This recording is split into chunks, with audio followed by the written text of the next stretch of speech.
निदा फाजली की एक नज्म अपने मरहूम वालिद के नाम। तुम्हारी कब्र पर मैं फातिहा पढ़ने नहीं आया, मुझे मालूम था तुम मर नहीं सकते। तुम्हारी मौत की सच्ची खबर जिसने उड़ाई थी वो झूठा था। वो तुम कब थे?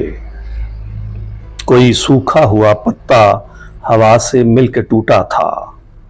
मेरी आंखें तुम्हारे मंजरों में कैद हैं अब तक।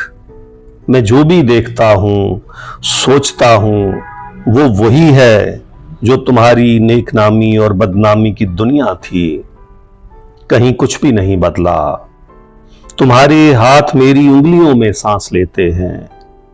मैं लिखने के लिए जब भी कलम कागज उठाता हूं, तुम्हें बैठा हुआ अपनी ही कुर्सी में पाता हूं।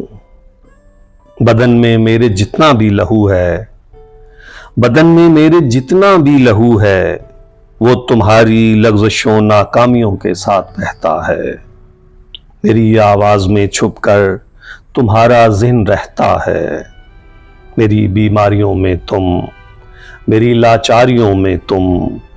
तुम्हारी कब्र पर जिसने तुम्हारा नाम लिखा है वो झूठा है। तुम्हारी कब्र पर जिसने तुम्हारा नाम लिखा है वो झूठा है। तुम्हारी कब्र में मैं दफन हूं, तुम मुझ में जिंदा हो। कभी फुर्सत मिले तो फातिहा पढ़ने चले आना।